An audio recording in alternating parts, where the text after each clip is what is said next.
When I road trip, it's not going from one place to another in a car. It's enjoying that journey, that's like the destination is the car. Because what that allows you to do is get off somewhere, walk around, talk to, maybe interact with 5 people, and then get back on the road, and then stop at another gas station in another town. Those kind of experiences usually you usually start having, which you would not have on a flight or on a train journey. I'm Suraj Agarwal. I'm a second-year design major, and I've been on several road trips in my life.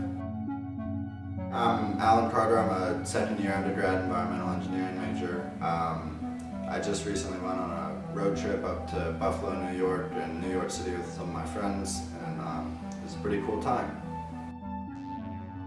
So how would you plan for road trips? So if it's with friends, like over spring break, probably not enough planning. We probably put the Airbnbs like 2 nights in advance, and then we just kind of left, and we kind of decided things out on the road. We were talking about a bunch of different places that we could go to for spring break, and someone just kind of threw out Niagara Falls, and it kind of stuck, and so we didn't want to do the whole drive in one go, so we figured around Asheville, North Carolina would be like a good kind of midway point, and then the drive was only 10 hours. And then if we were going to be in New York, we figured why not go to New York City. So that was for like the 3rd night, and then on the 4th night we just stayed at Virginia Beach in a condo. What's a road trip that really sticks out here? I think the one which I took with my dad. This was back home in India. It was memorable because Indian roads are not the best for road tripping. So we had like a popped tire, which my dad and I had to fix on the side of the road. Indian highways, he let me drive. That was one of the first times I drove on the highway on a road trip, which was and that was an experience in itself, because in India, you'll have first you won't have any street lights. All you have is your car headlights, and there are people literally crossing the highway like from both sides. So that, and then you have high beams coming out from the other side. So it gets really tough to drive. How do you guys manage to fit like everything in? Just barely. We had Capri Sun boxes under the seats. We had the trunk space all completely filled up to the point where chip bags were like pressed against the back headrests.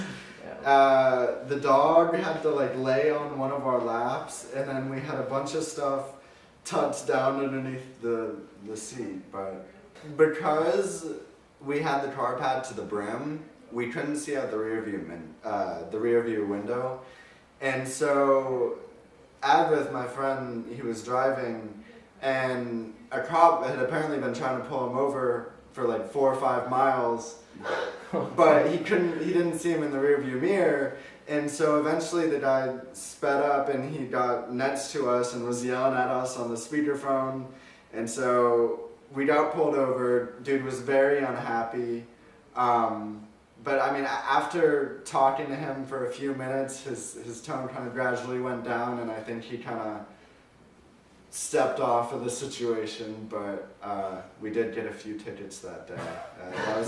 That is kind of a bummer. Where you're staying, it matters because you're in a car for 12-13 hours sitting upright. So you need a nice place to sleep, and that's what helps you get back on the road the next day. So when